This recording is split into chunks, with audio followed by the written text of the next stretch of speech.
बोला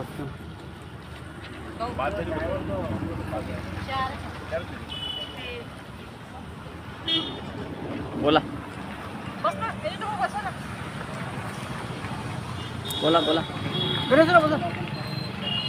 आम्ही पाच अंगणवाडी सेविका, मी नजमा काझी अंगणवाडी सेविका शिराळा, आम्ही 5 जणी अमरावती जिल्हा परिषद ऑफिस जवळ आमरण उपोषणासाठी बसलो आहोत। त्याच्या मागचे कारण हे का गेल्या 28 दिवसापासून आमचं राज्यभरात संप सुरू आहे, वेगवेगळे आंदोलनं सुरू आहे, पण शासनाने कुठलीच दखल घेतली नाही। म्हणून आम्ही टोकाची भूमिका घेतली आहे। तसं मरण्यापेक्षा संघर्ष केलेलं आणि संघर्षाच्या माध्यमातून मेलेलं बरं, ही आमची भूमिका। आमची मनस्थिती या महागाईमुळे, या कमी मानधनामुळे खूप त्रस्त आणि बेकार झाली आहे। कारण तुटपुंज्या मानधनमध्ये आमच्या घरांचा उदरनिर्वाह होत नाही। आम्ही तसेही उपाशी होतो आणि आमरण उपोषणात असेही उपाशी आहे।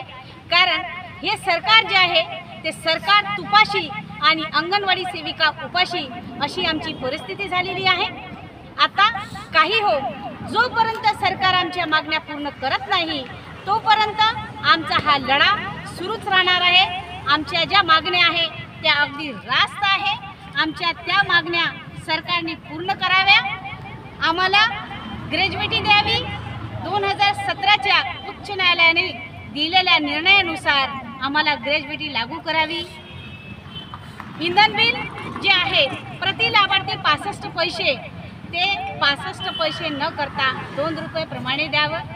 आम्हाला सर्वात महत्त्वाची जर आमची कोणती मागणी आहे ती आहे वेतन श्रेणी। आम्हाला वेतन श्रेणी लागू करावी। मानधनामध्ये जर वेतन श्रेणी तुमच्याकडनं होत नसेल, तुमच्या तिजोरीमध्ये आमच्यासाठी पैसा नसेल, तर तुम्ही निदान मानधनामध्ये भरीव वाढ तरी करावी, या अपेक्षेने आम्ही इथं मरासाठी आमरण उपोषण केलेले आहे। आमची इच्छा नसताना, आमचे मुलं बाळे घरी असताना आम्ही इथे उपाशी ते तिथे उपाशी, एवढी कडाक्याची सर्दी आहे। आम्ही एकट्या महिला इथे बसले आहोत। पूर्ण महाराष्ट्रभरातून सगळ्या अंगणवाडी सेविका मदतनीसांचा आम्हाला पाठिंबा आहे। सर्वजण आमच्या पाठीशी आहे। जर सरकारने आमच्यावर लक्ष दिले नाही तर आज आमरण उपोषण अमरावतीतून सुरुवात जरी झाली असेल तरी अख्खा महाराष्ट्र पेटल्याशिवाय राहणार नाही। सरकारने याची दक्षता घ्यावी। जय हिंद, जय महाराष्ट्र।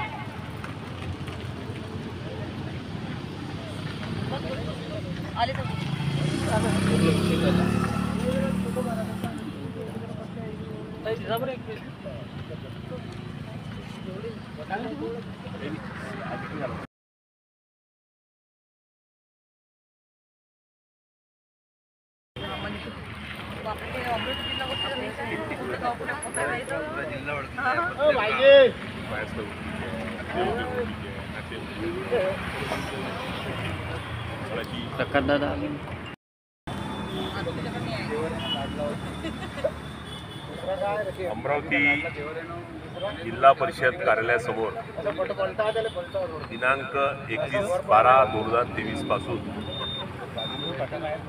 अमरावती जिल्हा परिषद अंतर्गत येणाऱ्या अंगणवाडी केंद्रातील 5 अंगणवाडी सेविका, त्यामध्ये सीमाताई पाखरे, नजमुन्निसा अतामुल्ला काजी, श्रीमती अर्चना इंगळे, श्रीमती प्रजावती गावंडे आणि माधुरी धनंजय देशमुख, या 5 अंगणवाडी सेविका आमच्या भगिनी आपल्या न्याय मागण्यासाठी उपोषणाला बसलेल्या आहे।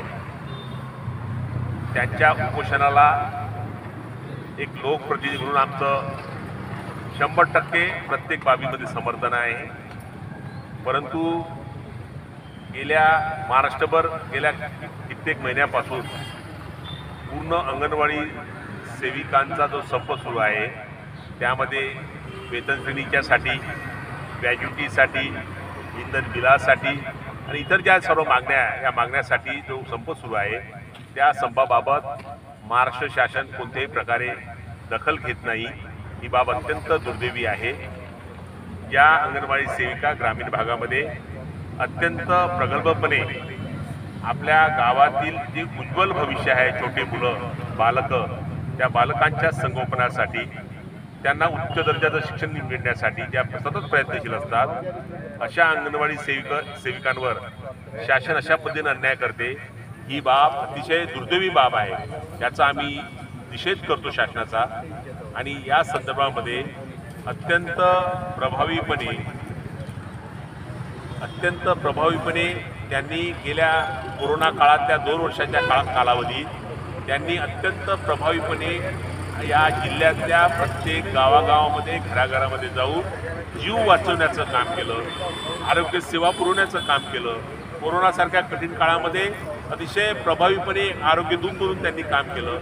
अशा अंगणवाडी सेविकावर अन्याय होणं हे महाराष्ट्राच्या जनतेला ही बाब अत्यंत दुःखदायी बाब वाटते. म्हणून आम्ही सर्वजण या अंगणवाडी सेविकांच्या ज्या उपोषण, जे आमरण उपोषण सुरू आहे अमरावतीमध्ये, त्या संपाला आमचा 100% पाठिंबा देऊन त्यांच्या न्याय मागण्यासाठी आम्ही पण शासन पातळीवर, युद्ध पातळीवर आम्ही प्रयत्न करू, अशी या निमित्तानं यांना आम्ही विनंती करतो. धन्यवाद. हॅलो, माझं नाव विलास सावंत. मी जलसंपदा विभागामध्ये वरिष्ठ लिपिक आहे. मला लागून जवळपास 24 वर्ष होत आहे. शासनामध्ये मी 12/1/95ला लागलो. आज माझी सेवा 24-25 वर्षाची सेवा होत आहे. नियमितपणे शासकीय कामं वेळेवर करणे आणि सर्व कार्यालयात वेळेवर येणे, वेळेवर जाणे, साहेबांनी सांगितले ते कामं नियमितपणे करणे, बस यामध्येच पूर्ण लाईफ गेलं माझं. आता माझे रिटायरमेंटचे 2-2.5 वर्ष राहिले आहेत. ते नियमाने आणि सातत्याने मला हे करायचे आहे. आणि मला तरी असं वाटते की सर्वांनी आपला प्रामाणिकपणे आपल्या सेवा जर केली तर सर्वांनाच त्याचा फायदा मिळेल. आणि माझ्या इकडून सर्व जनतेला आणि आपल्या न्यूज चॅनलला नवीन वर्षाच्या हार्दिक शुभेच्छा. एवढं बोलून मी माझे 2 शब्द